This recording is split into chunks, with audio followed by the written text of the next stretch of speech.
Thank you everyone for coming to the final general session for the Ask You Can program for 2022. This is just a Q&A session. We have invited 3 panelists to tell you about the experience applying to Cambridge and also to answer any questions that you have. So let me just share my screen.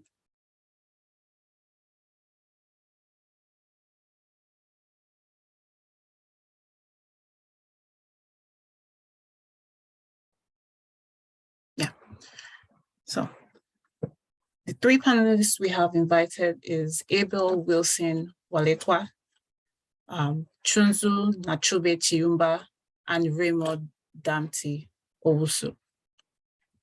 So Abel and Raymond are already here with us, and we're still waiting on Chunzu.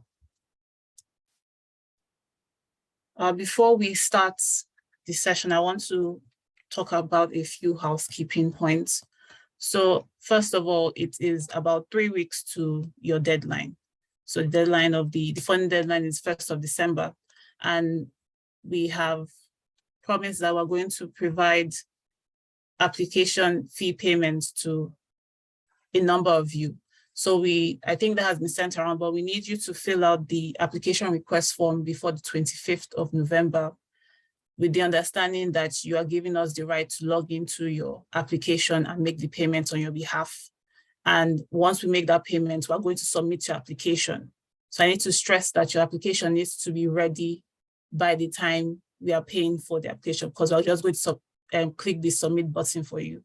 So your references have to be, your referees have to have sent your references in, and you have to have uploaded all your documents, written all your essays to the standard that you want them to be. And we log into your account, pay for your application, and then send it off to you.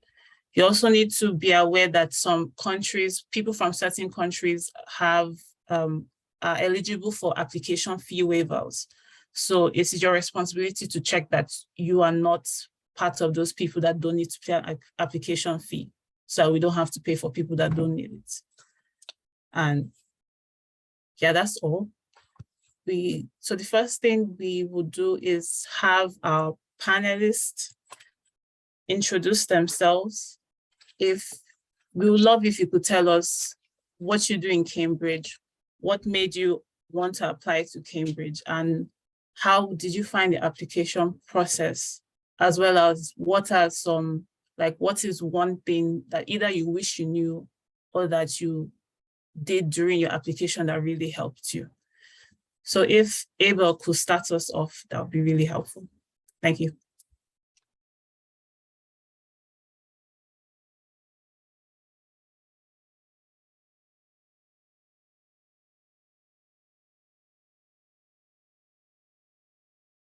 Yeah, interesting. Thank you so much for the kind chance for me to share my views. I was writing down the questions I needed to respond to in my introduction. But good evening, good afternoon to all the colleagues who are here, depending on where you're joining from. I'm happy to be here today and then to share my views and my experiences getting here. My name is Abel Wilson Walekhwa, like my colleague has mentioned for you. I come from Uganda, and so I'm in my first year here for my PhD. So in other words, I just came here, and I'm happy to share a very fresh experience of application, because I haven't gone through a lot of experience within, but at least I've gone through a lot of experience of a full year through the application process. So I'm doing vet medicine, and specifically I am doing mathematical modeling of Rift Valley fever disease in Uganda. Rift Valley fever disease is a disease that affects humans and livestock.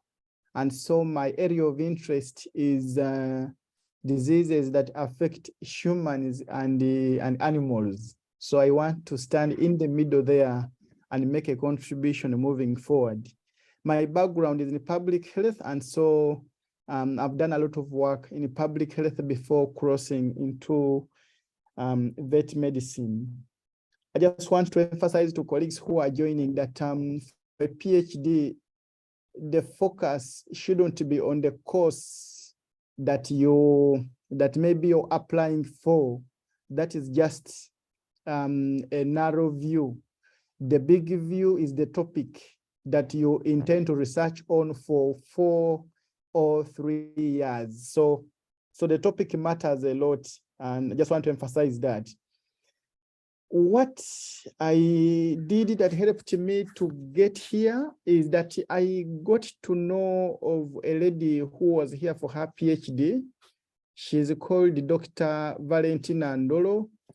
She just defended her thesis close to 2 months ago. So she was doing a PhD in vet medicine here, and she's from Kenya. And so she's the one who told me about Cambridge.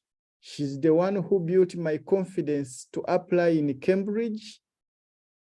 And she's the one who guided me on the application process, actually. So the first thing that I did which I think helped me a lot, is meeting her. And my meeting her was in a simple way. I know this is just a small introduction. I can go on and on, but meeting her was in a very simple way. Her supervisor was one of the facilitators in an online training. And so I identified him as somebody whom I would like to continue working with. But at that time, I wanted to do my PhD at Makerere University in Uganda. So he's like, okay, I can introduce you to my PhD student and you can continue working together. So he introduced me to the PhD student, who is that lady from Kenya. And that lady read about me on the profile. And in the first meeting, as we are supposed to discuss issues of Makerere and how we can keep working together, she told me, okay, she told me how are things. I'm like, things are tough, you know. I don't have money, I'm struggling. I'm just paying for myself at Makerere University for my PhD. She said no. Actually, I want to quote the words. And even if I ended here, this can be an encouragement to somebody. She said no. Abel, you can't pay for yourself for your PhD. I said, but I am paying for myself. I've just paid registration for close to $2,000 US. She said no. I've read about you on your LinkedIn and your profile. You're a very brilliant guy. You can't pay for yourself. I said, but I'm paying. She said, okay, let's leave whatever we're supposed to talk about today. Let me tell you about Cambridge. From the way I've read about you in your profile, you are supposed to be in Cambridge. I said, no, Ndolo, you're just kidding me. To cut the story short, I am at Cambridge. What if I knew what I didn't? Okay, I wish I knew. There was an online course I was doing. That is the Masters of Science in Epidemiology and Biostat at University of California, Berkeley in the US. It was fully funded. And I was getting a lot of support from them, and it was helping me to build the skill of epidemiology and biostat, which actually I'm building here, but I declared it during the application process. And the purpose at that time, we wanted to make our application strong. We wanted to show that we have ever won other scholarships. And this was a big one, actually. I had won $48,000 US for 2 years master's fellowship. So we declared it. When I was admitted, later on, Cambridge insisted that I have to drop that master's course.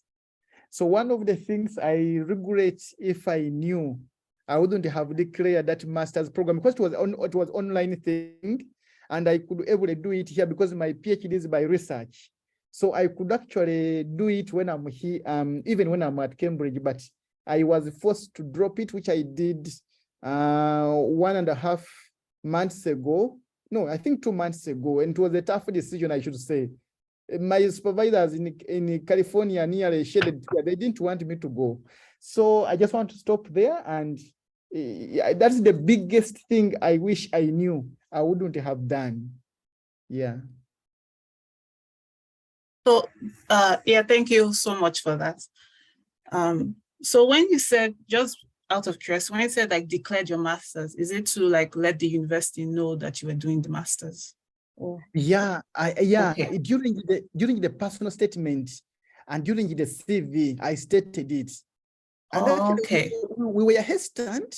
Because my supervisor when he interviewed me, he asked me about it. I declared to him, and he told me, actually, because the problem is that by the time I was interviewed, by the time my supervisor interviewed me, my application had already gotten in. It had already moved from the from the postgraduate admissions office to the department.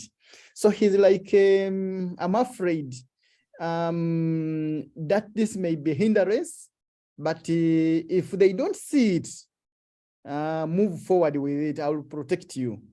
Now, at that time, it was late. It was late. I had already declared. Okay.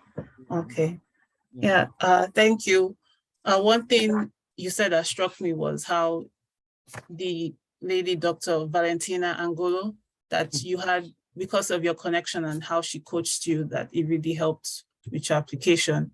And that's why we're doing this program, because we want to connect people from the continent to current Cambridge students so that we can help them with the application. So yeah, thank you for sharing your experience. And I just want to emphasize that is why I happily said I am happy to come and be a panelist. Even if at last minute, I'm happy to share experience, because I'm telling you, just to share with you something, that we met with this lady on 7th of November, by 7th of November. And the deadline was also 1st of December for funding. Wow. But we beat it. We beat it. Yeah.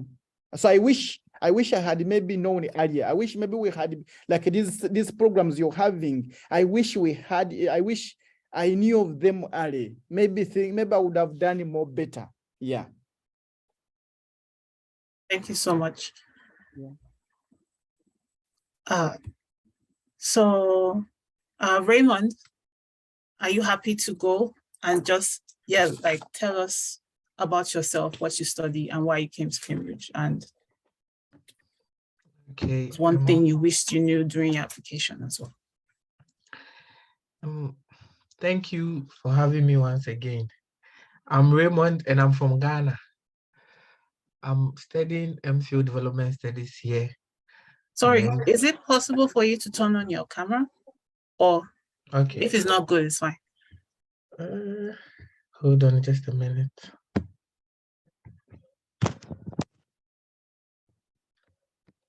Thank you. Yeah. I'm Raymond and I'm from Ghana. I have a background in political science, and then I'm doing MPhil Development Studies here in Cambridge. I'm actually funded by the Commonwealth Shared Scholarship. So how I got here is when I was done with my national service, I was teaching assistant in my former university, KNUST. And then I had a group of friends that we used to talk about schools together and then all that. So there was a friend of mine who actually applied to Cambridge, and then he got it last year, but then unfortunately he couldn't come. He chose a different school. So when the applications were opened last year, he told me that, why don't you apply to Cambridge? And I was like, oh no, I think it's too competitive, and I don't think I would get in. Besides, I lied that I'm not even interested in Cambridge, but everybody is interested in Cambridge. So it was like, oh, just try. So I went to the program website, and then I looked at the core structure of the development studies program, and I actually liked it. So I decided to apply. And then around that time, that was when African Society was also brought out the application form for the mentorship program. So my friends alerted me, and then I just applied, and I was actually given a mentor who really helped me because I was so skeptical about applying. But then my mentor was always, he was more or less pressuring me. He was not even African. I think he was from India. He's called Tamana. So he was pressuring me. He would ask me, why are you not joining the meetings? What is wrong and all that. So I applied, and then I got admitted, and then later I got the scholarship. But the one thing I would like to tell everybody is that just aim for the big things. Don't look at, everybody is just like you. Everybody is just like you. Everybody has a first class like you or a strong upper like you. So don't underestimate yourself, and then just aim for the big things. Just try whatever you want to try, because when you were applying, I have so many friends who are even better than me, but then because they were scared, when you talk about Cambridge, you say, oh, Cambridge is so big, I'm not sure I'll get it. But then I'm sure if you try, you would. And then one thing is, sometimes when you go to the program websites, like my program development studies, when I went to the website, they said they are going to admit only 15 people. Like the 3-year average was 15 people per intake. So when I got here, I was actually surprised to see that we are actually 88, not the 15 that's on the website. So don't be scared. Don't go on the website and then see those things and then let it scare you. And then I was also surprised to know that there are so many Africans here, so many African people from where we are from, and then they are just like us. So I would like to encourage everybody to just put in an application, whether it's a master's program, whether it's a PhD program, just put in application, and then just be true to yourself. You can, when you are writing your SOP, don't think you have to come up with, or your research proposal, I don't think you have to come up with something so big or something that has not been done before. Just the normal stuff around you. Just be true to yourself. The normal things you are interested in. It will actually surprise you that the people here are also interested in that. And then please don't lie on your applications. Sometimes as Africans, when you're writing our SOPs, you like to exaggerate. Most of the lecturers that I've spoken to here from development studies, if you are applying to development studies or one of the social science courses, they actually have a lot of knowledge about Africa. So if you try to lie and then say some things that are not true in your application just to get in, they might find out later and then they might cancel your application. So that is all I have to say. And I'm open to helping anybody who wants to apply for the Commonwealth Shared Scholarship. So you can just contact me. So nice meeting everyone. Yes, thank you so much, Raymond. Like how you said how like people shouldn't feel scared to apply. And yeah, that's something that people don't feel confident enough to come to another country and come to one of the best schools in the world. But like it doesn't hurt to try. Like we also have the mentors and the mentorship, like make sure the mentors like encourage you, because we know that some people feel like they're not like good enough for here, but everyone has the potential to be able to come here. So thank you so much for sharing. So now, oh, sorry. I'm going to give like 2 minutes. So how this session is going to go is that anyone that has a question can put it on the chat, and then I will read out some of the questions. Depending on how many questions we get, we may not be able to go through everything, but I'll try to get to do like the most crucial questions. So I'm just going to give everyone like 2 minutes to write whatever questions they have on the chat, and then I'll present those questions to our panelists. So.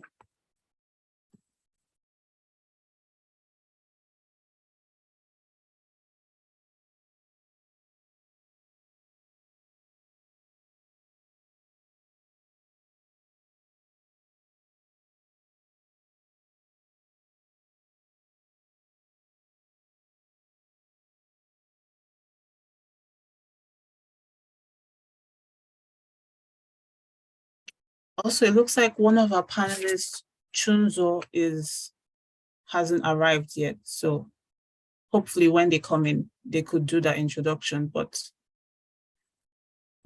before that happens, we can just start with the Q&A session. So just giving everyone a few more minutes.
Okay.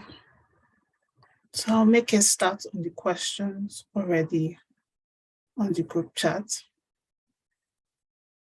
So Raymond, I think this question is for you, but Helen says that she would like to know more about the Commonwealth Shared Program.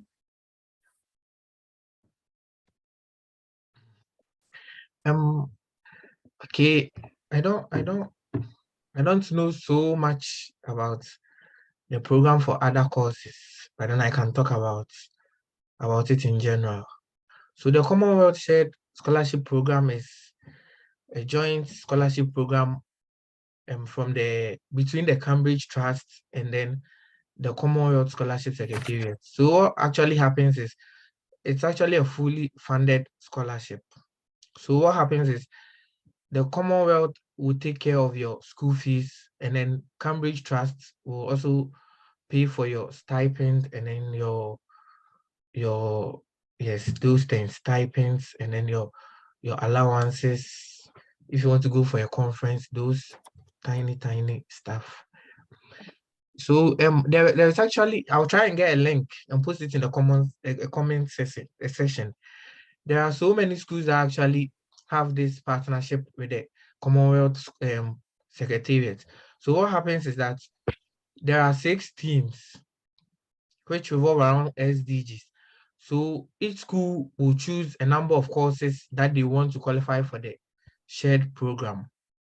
For Cambridge, looking at my colleagues that are also Commonwealth shared scholars, I think we are 10. I know people from population health sciences, public policy, development studies, and then other programs. So it's only for people that are from Commonwealth nations. And then you have to write a few essays. That is what scares most people. It's not that much, just around 12 essays. Some of them are 250 words, some of them are 500 words. So first of all, you have to check if the program you're applying for qualifies for the Commonwealth Shared. So I'm going to put a link in the comment section, and then people can go on there and then read more about it. If they have any questions too, they can ask. Yes, thank you for that. I don't know whether I specified, but do you need to make a separate application for that? Yes, you actually do. Okay. You actually do. So when you apply for the school or when you start your application, you are given an application number. So you use that to apply for the Commonwealth Shared Program. And then one thing I want to clear about the Commonwealth Shared Program is when people are applying for scholarships in general, they focus so much on the scholarship and then they don't focus on their application. But one thing I know is that if your application is not strong enough, they are not going to select you for your scholarship essay to even be looked at. So please try and put in a strong application, because they rank when the applications are here. One thing that one of the lecturers told me is that they rank the applications. So the best applications get the scholarship. So please try and make your applications as strong as your scholarship essays. Thank you so much for that.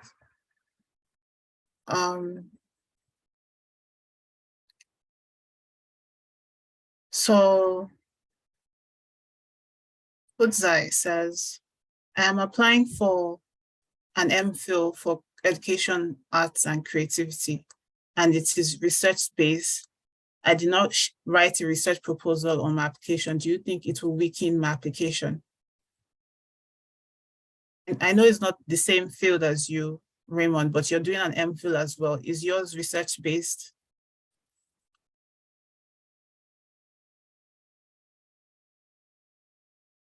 Mine is, okay, with development studies, it's our time it was optional, but right now it's compulsory for you to add a research proposal. And then the person that asked the question, I didn't catch your name. Please go to the website and then check. Sometimes the proposals are compulsory.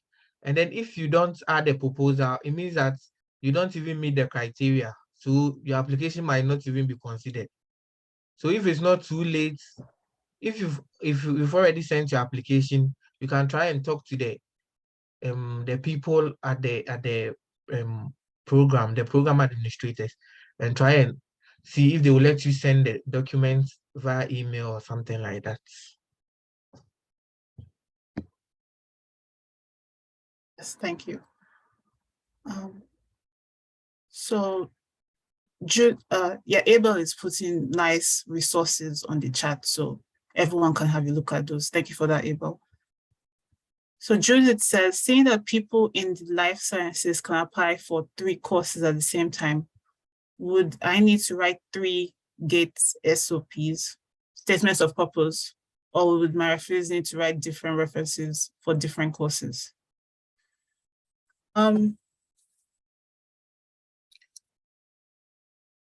Abel, do you want to answer this question? I know it's not, I don't think vet med comes under life sciences, does it? It does. It does. Okay. That's good. I was only waiting for that. I am seeing so many questions that I'm happy to answer, but of course I have to keep waiting for you until you throw them to my side. I want to begin from where my colleague Raymond has just mentioned. Paying attention to details is one of the pathways for you getting to University of Cambridge. I want to emphasize paying attention to details. And you're very lucky that you have mentors, you have this mentorship program, and you have us to speak to you and share with you these experiences. Go back and read on the website, and if you realize they need a research proposal, like Raymond has guided, really pursue it, because here MPhil is mostly 1 year, and the professors don't have a lot of time for you to come here and begin grappling with so many ideas in your mind in choosing the topic. Okay, choosing the research idea you want to work on. So that's why the proposal is important. It helps them to see how ready this student is to finish this MPhil in 1 year. So it's a marathon. So the more prepared, the more decided, the more you have some sketches, the better. Okay, so I want to go to my colleague who just asked about the GATE Foundation. I applied for it. I should tell you that, I should tell members that I won the Cambridge Africa Changemakers Scholarship. It's a new one. It began last year. It is offered under Cambridge Trust, and so members should take it up. I'm sure in the application system it is going to be there this time around. So when you get there and you see it, you take it there. deliberately they are looking for candidates that they can attract in that line. But also I want to tell you about the MasterCard Foundation scholarship that is ongoing for master's program. They are looking for 35 scholars from Africa. I want to emphasize that. So I will be sharing a link here very, very shortly. Now, for the advantage with Cambridge Africa application is that the answers you begin by giving in the early stages, the system automatically filters some information for consequent questions. For example, if they asked you the gender and you say the female, as you go on and as you proceed with your application, there will be some scholarships, maybe for gender empowerment or women emancipation, that will automatically come and they will ask you, would you like us to consider you for this one? So you just tick. You say yes, you say yes, you say I don't want this one. If you said I am married in the beginning, and that goes to what Raymond said, you need to be factual. You need to be very factual in the beginning, very, very factual. So if you said you're married, as you proceed through, they will ask, there will be some maybe married scholarships, maybe for children, and they ask you, do you want us to consider you? You said you have 2 children, you want us to consider you for children, something like that. So you say yes. And then they will ask you, can you explain why we should consider the children? Then you explain. Now, the same thing happens, for example, if you said you're applying for, so they ask you that, okay, you're planning to do masters in civil engineering, for example. It is among the funded programs for Gates Foundation, and you said you're from Africa, or you're from Kenya, or you're from Ghana, where this program applies. Would you like to be considered for Gates Foundation? And you'll say yes. Remember that question you're answering for one particular course. And so you say yes. And so they will have a separate SOPs that will come, statement of purpose that will come for you to answer. Remember that how you structure a statement of purpose for a PhD in developmental studies will vary on how you structure a statement of purpose for a PhD in political science or in social administration. And that's why you need the three, the three statements of purpose. However, for a PhD, in most cases, close to 99%, for you to go on with application, you will have contacted the supervisor. And I just want to take a chance from the colleagues here, maybe in the chat section, they could tell us how many have contacted supervisors and how many have supervisors given a thumb up for them to continue the application. So if you're in touch with a supervisor who is willing to supervise you moving forward, they will hardly encourage you to apply for so many courses. I'm referring to the PhD teams, or even masters, for some courses which require you to first contact a supervisor before you apply for them. So the message I'm trying to make is that I'm not encouraging you to spread yourself thin into so many applications, because it requires different referees, it requires different SOPs, and requires editing of your CV. That is a lot of work, and you end up forgetting certain things that you put in the other CV, in this new CV, and when they see it here, they get angry and they just lose you out. So my advice is taking first of all, focusing on what you want, and then taking a lot of time to hammer it well, and you'll get it. That's what I want to emphasize on that point. But just to give a plain answer, the answer is yes. You need different SOPs, different CVs, different referral letters. And that's a lot of work. A lot of work. Yeah. Yes, thank you for that, Abel. Just to make a note to people that have joined recently, you write your questions that you have in the chat, and I will present them to the panelists. And also to Abel and Raymond, don't feel that just because I directed a question to one of you that the other person can't speak. You can also chime in if you want.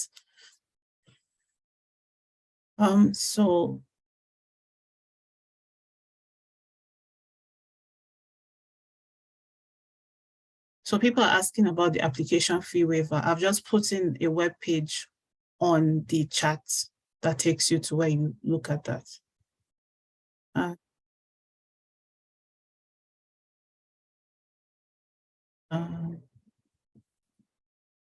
I can answer to Yahaya. Yahaya is talking about waiver, but also more light on the PhD application process. Oh, yes. Yeah, I can just throw more light on that. And that's why I sent the prospectus for 2023-2024. Colleagues, I want to emphasize, I am in touch with the admissions office, because I expressed interest in supporting African applicants. By the way, I want to mention this very clearly. Colleagues who are here, I hope all of them are from Africa, but I hope all of them are from Africa or from Asia. But if we have others from other areas, please forgive me. Colleagues from Africa and colleagues from Asia who are on this call, I want you to know that you are gold. Cambridge is looking for you. Cambridge is deliberately increasing its diversity, deliberately. For example, I had a coffee with some people who are dealing with the MasterCard Foundation. They are saying, I wish we can get so many applicants. They have 35 slots for this upcoming academic year, and they are worried whether they will get applicants. Can you imagine? They are worried if they will get applicants from Africa. By the way, their interest was easy, Africa. They said, I wish we can get people from Africa. So I want to tell colleagues who are here, two facts. Number one, Cambridge is looking at how to increase its diversity with the Black students. So please put your energy and put your focus. That's number one. Number two, Africa is still a gray area for research. And so many Cambridge lecturers and professors want to dive in Africa, and you are a link to that dive. You are a link for them to dive in Africa. So please, I want you to know that they want to come to where you come from, and they want to support that place more, because the funders are looking for ways on how Africa can be uplifted, and the supervisors are looking for money. First, this is the link. Supervisors are looking for money for their research grants, but funders want to put money in Africa. So supervisors want to come in Africa. And so if you are from Africa, you are gold. That's a very important point for you to note. So I've just sent a prospectus for upcoming academic year, which I got just 2 weeks ago from the admissions office. They told me, please give this to every serious prospective student, because it hammers every information as far as the upcoming application process is concerned. And that's why even before I began saying something, I began by sharing it here. So I want to request colleagues who are here, including my colleague who was asking for information on the application for PhD, to read that prospectus. But plainly speaking, for PhD, number one is that you need to, first of all, think of what you want to do. That's very critical. I think this is the last session. I think you must have hammered this earlier, but just to run through, you must decide on what you want to do. That's very important. Don't allow just to jump on anything. Number two, identify a supervisor whose interests are in line with your interests. Now, that's the most important thing you need. If the supervisor can accept you and says, yes, I want to work with you, Raymond or Moses, you are 50% in Cambridge already. The supervisor mere being interested in you, you are 50% in Cambridge. So I just want to, so once you're done with that, the application process is actually on the website, but also on that prospectus I've just shared with the colleagues. So I don't want to go into the details because they vary from course to course. But Yahya can dive deeper into personal reading and he will do a great job in understanding his discipline very well. More so than on the department's website. The department has a lot of information. Yeah. Yes, thank you. I completely agree. It has to be tailored to what you want and what you want to study. And it's a lot of it is you going to do your own research. Someone else cannot explain to you what you want to do. You have to find that out on your own. So thank you for that. Log says, I'm applying to an MPhil in Cambridge. However, I'm currently running an MPhil at the moment and will be done before the resumption next year, but my results will not be out by then. Is it wise to apply without declaring my current study? Can I shoot at that? Yes. So two things that person, they didn't give the details where he is doing that MPhil where. Is it in the Cambridge or in another place? That didn't come out. So love, can you just put on the group chat where you're doing the MPhil? Yeah, because the two facts come in here. So you're already doing an MPhil and you want to do another MPhil here, but you're worried of the results from this other current MPhil. So the current MPhil may not be a standing, unless if you want it to be a standing point for another MPhil. Unless if you want it to be a standing point, you want it to see, you want in your application, you want to make, okay, you're doing it in Ghana, you're doing it in Ghana. It's not a standing point. I request that you be silent about it. You remember the message I earlier on said that I disclosed and later on it became tough. I'm telling you, my scholarship, my coming to Cambridge was at just at the mercy of University of California, Berkeley. If University of California, Berkeley had said, this is our funded student, he is here until 2023 June. I wouldn't have come here, and Cambridge was not willing to defer my admission. So if you're doing it in Ghana, and you are not using it as a standing point to shoot at this MPhil, keep silent about it. Now stand on the bachelor's the undergraduate bachelor's program, the work experience, the research experience, and the topic you want to do, and the problem you want to address in Ghana. That craft it around there. It will make your application very strong, and you will hammer it very well. And so you won't get worried of the results of this current MPhil. That's my shot at that. Can I also add something? Yes, please. I think sometimes it's difficult to already have an MPhil and then get another MPhil here, unless maybe you want to change the subjects. So I know somebody who is so good, had an MPhil at Oxford and then wanted to come to Cambridge, and then they didn't even give him admission. Yeah. So I think if it's in Africa, I have friends who are doing masters. I actually know somebody who was doing a PhD in Africa, was in the second year and then got admission here and then canceled what he was doing in Africa and then came here. So I think to make things simple, like my brother Abel was saying, just don't let them know. And then it's an added advantage to you because you have a little bit of master's training. So I think you can write better. You have a lot of research experience. So put that in your SOP and then in your application. And then don't let them get to a point where they are thinking about whether if they would have to contact your university or if you are going to leave this program, because it's in the Cambridge handbook that you can't do this program alongside another program. So just make things simple and then I think you shouldn't add it to your application. Yeah. Yes, thank you, Raymond. Then I can shoot at Peter. Peter is asking if you apply for separate funding and separate admission. It depends on the course that you are shooting at. It depends on the program you are applying for. But in most cases, admission comes first and funding will follow. For example, admission can come around January, around February, and the funding can come maybe in April, in May, in June, in July, in August.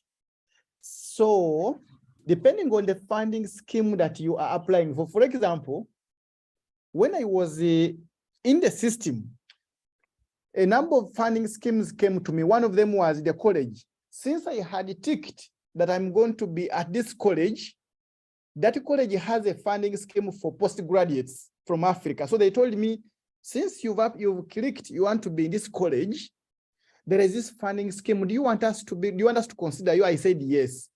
And they told me there is no need for another application.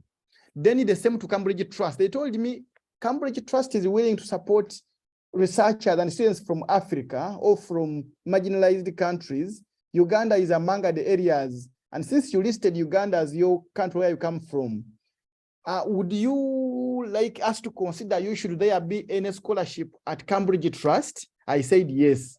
And by the way, that's how I got it. So I didn't have to apply separately for me to get the Cambridge Africa Changemakers Scholarship, which came, you can imagine it's a new one. So it just came like in our year, we are only 6, and my colleague Chonzo, maybe who will join us later on, is a fellow beneficiary of the same. And that's how we got to know each other. So we are only 6 for this current year. So I just tick that yes, should there be another scholarship that will come along with the way, I'm happy to be considered. And by the way, many things will happen in that line. Many, as you begin the application by December, maybe you don't know, by June, many scholarships will keep coming. And if you didn't click that I want to be considered, even if they come, they won't consider you. That's one thing I want to emphasize to colleagues. Cambridge is very specific with what you told them. By the way, even in the interview, the colleagues, I want to tell the PhD, more so colleagues PhD, what you mentioned in the application, please have evidence about it and be ready to talk about when they call you for an interview.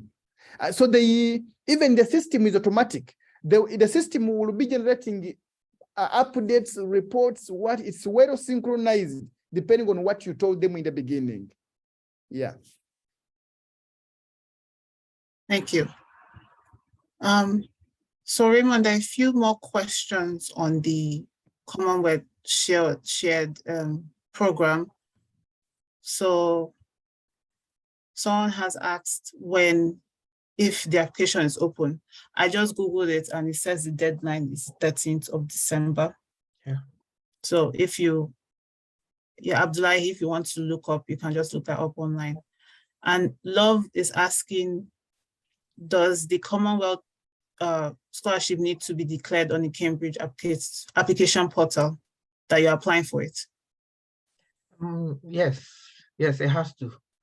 Because normally, I remember when I applied, they asked me if I would apply for Commonwealth. I would want to apply for maybe scholarships that my program qualifies for, and I take the yes. So when the deadline was getting closer and closer, they sent me emails that I should actually go and apply for Commonwealth Shared Scholarship. So even just take it. Even if you don't take it, they will after you apply, you see that they will be sending you mails that apply for this scholarship because you qualify for it. So any scholarship that they ask you that do you want to be considered for all departmental and college scholarships, just take yes. Yes. And then one thing I wanted to add about scholarships is that sometimes, especially the MPhil programs, when you are applying, what you do is that we don't look at the faculty staff's research interests. Please do that and then align your research to them, to what they are actually interested in. Because I have a friend who got funded by one lecturer, his own personal funds. Okay, not his own personal funds, his own personal funds from a grant that he won because he was just interested in this topic. And then prior to applying, we didn't know about this. He just applied, and then a few weeks later, I got an email from the man directly that I'm interested in your topic, and then I want to sponsor you. So I'm going to send you a letter in a few weeks. So that was how you got his funding. So please make sure you go to the website and then align your research interest to somebody's research interest in the department. That makes it very easy for you. Just to add on something small, to Raymond, please in your motivation letter, state it that my research interest aligns well with Dr. So and so who is working on this, and even may want to work on this to help me like this in the future. State it in your SOP. That's very critical. And I just want to add something small to what Raymond said. Please hammer the topic you want to study. You want to study home. You hammer it home. I want to give 2 scenarios. There is a gentleman whom I'm supporting to improve his CV. So yesterday he sent an application to a supervisor, and the supervisor, this was the message from the supervisor. He said, I normally get so many of such requests, and I normally ignore them, but with yours, I have taken an exception. Can I have your CV now? Just the way he mentioned, he was clear, and he aligned the research he wants to do with the supervisor very well. Now, I also want to share another experience. Before coming here, I have been working in Uganda, and I work in the office of the president. So in one of the calls, we support researchers, and so some researcher had put that I am interested to do, okay, I'm interested, in my undergraduate research, I did mathematical modeling for malaria transmission in Butaleja district. Now this is where I come from. It's one of the areas, the eastern Uganda. And he said, I was interested to see how mathematics can be used to advise on the control of malaria in a place which is swampy and ABCD. Now myself, I was interested in that area of mathematical modeling for malaria. So I called him. I said, hello, I want to have a call with you. So did you do the undergrad project on mathematical modeling of malaria in Butaleja? He said, no. I said, but you have put it in your CV. He said, no, I was lying. I said, okay, fine. Supposing I have the money, and I have the money, are you willing to go and do it? He said, I don't know how to do it. Okay, I said, supposing there is a mechanism for you to be trained along with the process and I have the funding, are you willing to undertake it?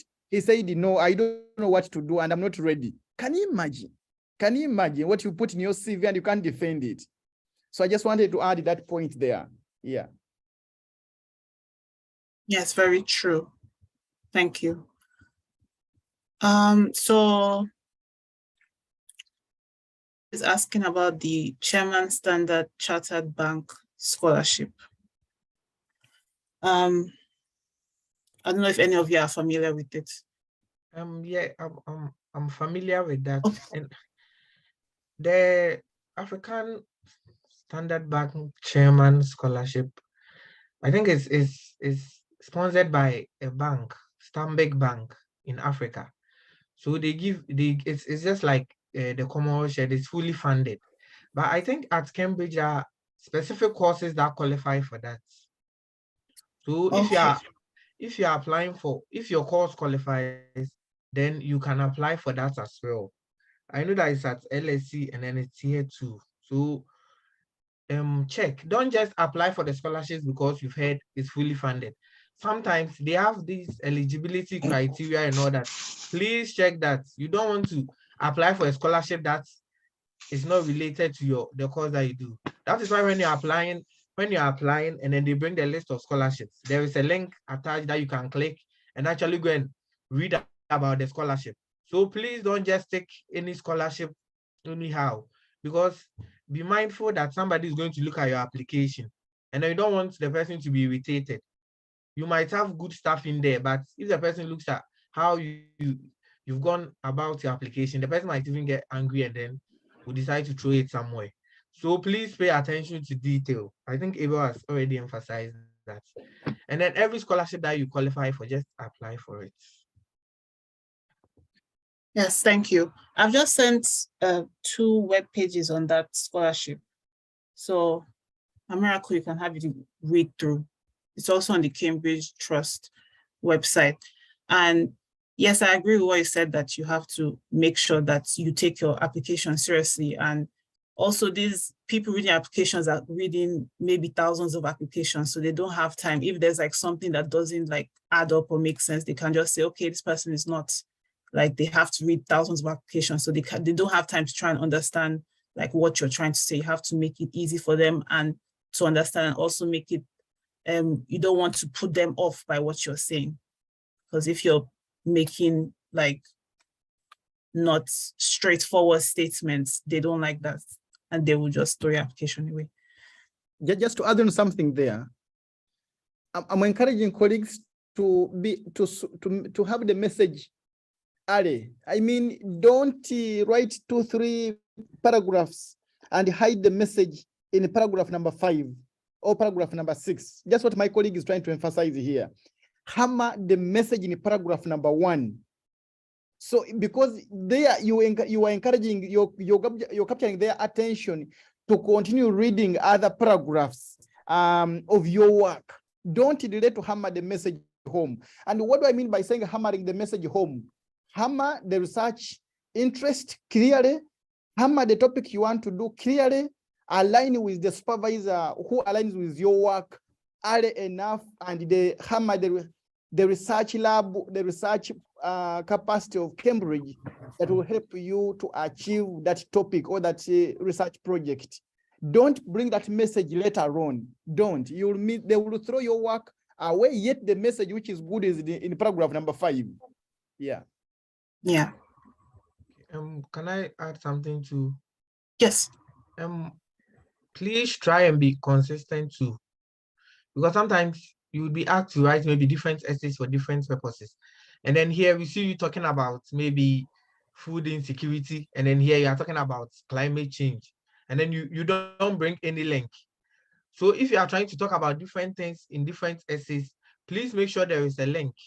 Don't tell us that, don't tell them, don't tell them that maybe I'm interested in maybe poverty in Africa, and then next time we see you are talking about LGBTQ rights, because maybe that interest in Africa would make them want to consider you for the scholarship.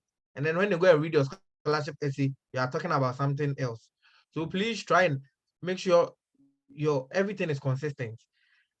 Something like Commonwealth Shared, they ask you that, what do you plan to do in future? Mind you, you've already said that in your application that, oh, maybe I want to be a researcher here. And then in your scholarship essay, you come and say that, oh, you say, I want to maybe work at a bank. So please make sure you are consistent. And then also somebody was asking about the English language stuff for Ghanaians. So what happens is that, except in the case of, I think, the law courses, corporate law and then LLM, what happens is that after you've gained admission, you'll be asked to schedule a call with somebody. I think I've forgotten the lady's name.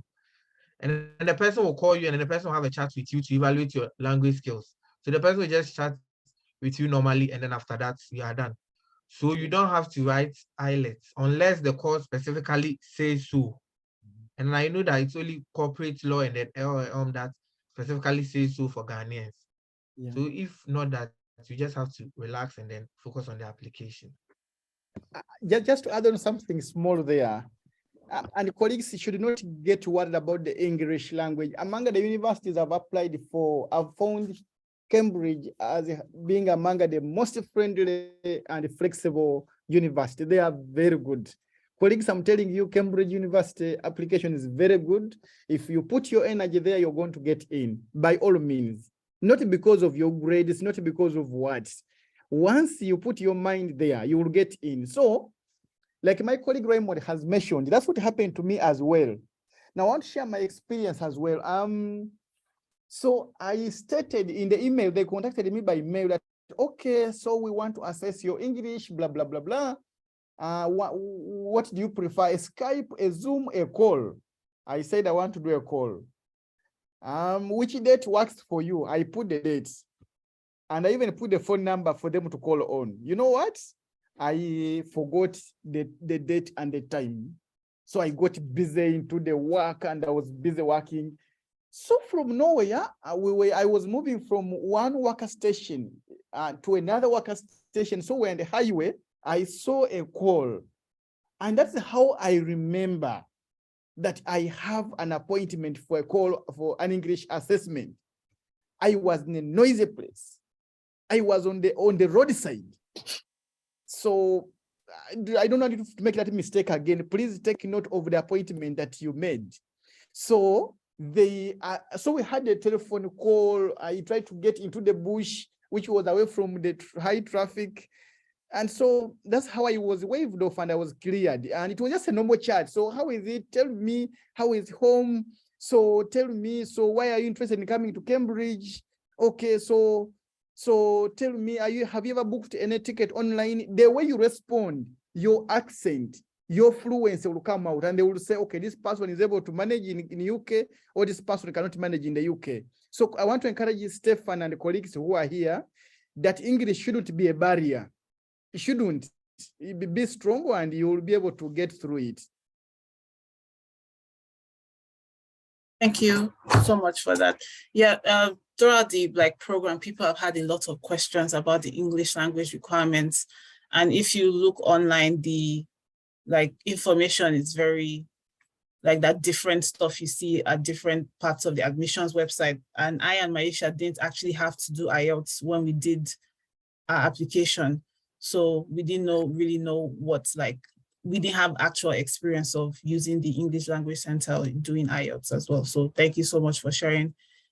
Yes, English shouldn't be a barrier. You can use the Language Center assessment if you want. I think we have covered all the questions. Can I add something? Yes, of course. Okay, and then one thing, I don't know about most courses, but one thing that I think my department really likes, the Department of Politics and then International Studies. One thing I've realized is that they like it when you talk about where you rank in your cohort. So if you have access to those giving you the recommendations, please tell them to include that. Maybe this person was in the top 5%, this person was in the, and then don't think that you are flaunting your achievements too much, because you don't know what somebody too is coming with. So please try and emphasize. I have a friend who applied there and didn't get admission. And then my friend is actually a valedictorian with 16 awards from his former university. But then because she failed to highlight it, I was always telling her that highlight it. She said, no, it's already my CV. So I'm sure I will bore them. So she didn't put it in her SOP. She didn't put it in any of her other documents. So please try and highlight any achievement that you think would be good for you. But then don't make it so monotonous that the person will be bored reading it. Just, you can find a nice way to chip it in your, maybe your CV, your SOPs and all that, because it also helps from my experience. Yes, thank you so much for that. Samuel, if you have a question, you can drop it on the chat. I see your hand is raised.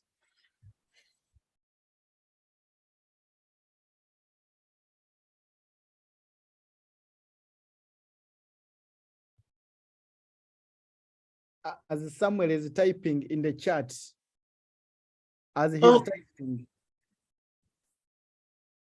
I want to encourage members to pursue recommendation letters early. I want to highly recommend that. These professors of ours, you may not have, you can't go to me, excuse me, deadline is tomorrow, please. I'm begging colleagues to pursue this early enough, and you get over that early enough. Yeah. Yes. I think that was something we highlighted. Our very first session in August, we told them to start finding out who the referees are and getting the references together. So hopefully most people already have a reference ready. Okay, Samuel, I'm giving you the floor to ask your question. Yeah, thank you. So I'm applying to the MPhil chemistry program, and on the application, they ask like some course specific questions. They are asking me to give details of any relevant research experience and explain how like your relevant experience and aptitude makes you suited to independent research. Each of these prompts have, so the first prompt has 1,500 characters as the limit. The other one has like 1,000 characters as a limit. I feel like, okay, so for me, I have a lot of research experience, and I don't know, because when I try, it's like 1,500 characters is too small for me. I don't know the kind of content I should put in each of them. Should I just list some of the experiences without providing much context to it, or I should talk about it in details? Can I shoot at that?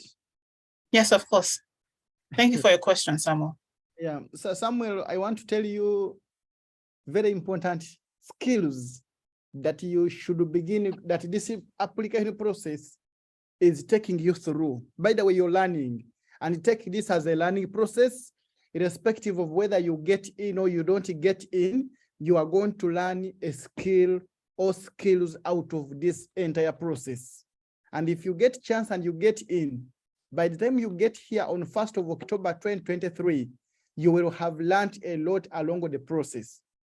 Now, if you can't speak what you want to say in 5 words, then you don't have what to say. That's what one of the professors mentioned here. If you cannot speak what you want to say in five words, then you don't have what to say. You just have too much of unnecessary information. What am I saying? Writing is a skill. Being concise is a skill that grows over time. You should be deliberate to follow the word limit. Don't give less and never exceed. I should tell you this, never exceed. Of course, in the system itself, sometimes as you try to upload, it may refuse. I say, no, this is exceeding by this number of characters. But a secret to this is that in the department website, they describe what the course or what MPhil chemistry is all about, which courses they are going to teach. They describe it. Now, that is a cheat sheet for you. That's a cheat sheet for you to ensure you're hammering part of that, but also you're hammering part of the work, part of the chemistry courses you undertook at undergrad, because they try to help them to show how you're competent to come and do this MPhil. So you're using the chemistry content you studied at undergrad to match it with what they have listed on the website. So don't take the website for MPhil chemistry for granted. It's a cheat sheet for you, but few people know it. So don't just write too much. I know in Africa we do a lot. We do A, B, C, D, X, Y, Z, but not all of them may be relevant to this line. So you only focus to this line, and the website will guide you where to focus. And try to show them that you have a basis. The basis is either in your training of undergrad in chemistry or in whichever course you did in undergrad, but also you're showing them you have research experience in A, B, C, D that actually aligns with what they are looking for in MPhil chemistry. So you try to play the game between what you already have with what they are looking for, and then they will see that you are a good match. But you can never say I'm failing to reduce the content. So that's just my point on that. It's a skill. So you may find that the first write-up, you may have a lot, then you leave it to sleep. After 2 days, you come back, you reduce the words, You give it to your mentor to go through. And when he gives back to you the third time you shoot at it, it will be a fully improved work worth submitting. That's my advice. Thank you. So these are the final two questions, and then we'll round up. So Chujo asked for, what is the CSSS? So while you put that answer on the group chat, Chujo, we'll move to Samuel's question. So Samuel is asking Raymond, which option do you suggest he puts under the English language proficiency section on the application? I've actually forgotten the options, but then I think there's an option where I don't remember, but you have to let them know that you have some background. I think Ghana is a B-list country. Yeah, I just remembered. So you just tell them that you are from a B-list country, and then you've had your undergrad education in English. So I think you have to, that is what I remember, something like that. So that is what you have to do.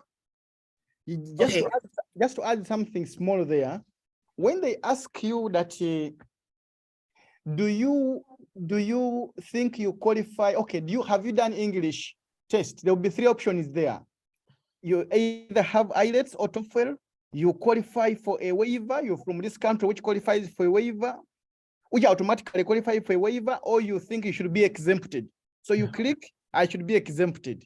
There will be a follow-up question there. Why do you think it should be exempted in say 200 words? And you will explain, my country, we have been doing this, and more so, if you have ever written a if you have any research publication. I want to emphasize this to guys who are planning for PhD and you're just finding the English content. If you have any publication, that is a strong point to show that actually your English is strong. It can be peer reviewed. It can be understood by other people. So please cite that work and even give a comment. Even if you have ever written a blog, just a blog, and it's published online, please talk about it. Yeah. Thank you for that.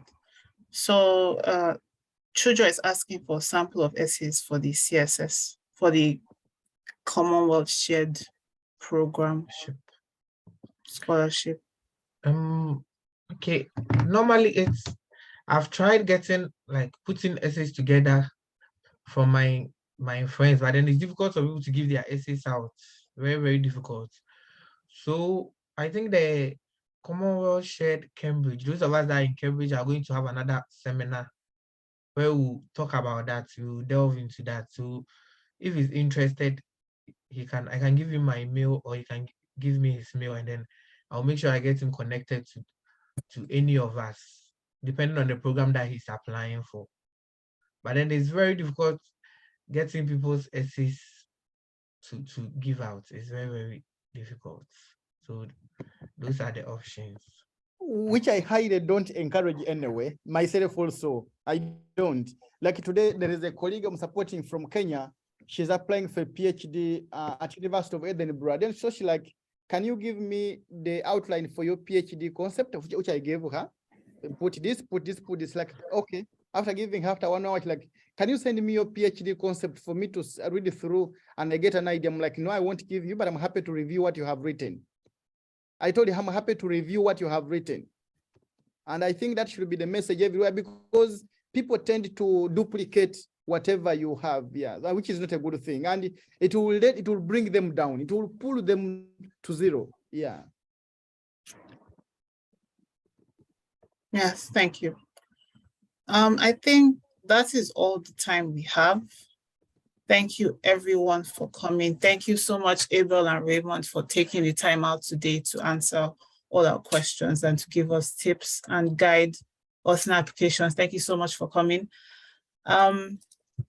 Just a final note on the application fee waivers. There are a few questions on that. The website says you need to send in your application 10 days before you actually need to submit. So this cannot be last minute. So you need to start now or find out whether you're eligible. If you're not sure, you can just email the admissions office. They're very nice people. They'll reply you and tell you if you are eligible or not. And then you need to fill the application form in the webpage that I have sent on the group chat to everyone. I will also send this around in the email of the recording of this session as well. So that's it. Thank you everyone for coming. Hope your applications go well. Good luck with everything. Make sure that you are paying attention to details in your applications, that you don't, if you're doing multiple applications, that you're not just using different stories for each application. You're telling one story throughout your entire application for both scholarship and the application to Cambridge. Yes, keep in mind all these useful tips that Abel and Raymond have shared with us. And yes, good luck and hope everything goes well. Thank you for coming. Can I add something? Yes, of course. One last thought. What I would like to say is there is no such thing as like the right way to write an essay to get admission. Just be clear in your message. Don't think that I know somebody who wrote about this, so I'm going to write about something similar. No, just be clear. There is no right way.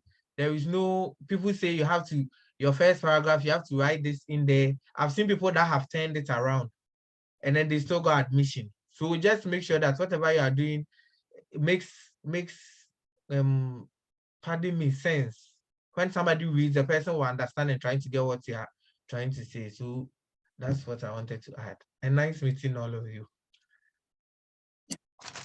Thank you so much. So thank you, Chisom. Thank you, Raymond. Thank you, Abel. It was a very nice section. Thank you so much. Very enriching. Thank you. Thank you for joining us. So I will stop sharing my screen. Raymond, I've sent you an invite. Thank you. So feel free to leave whenever you want.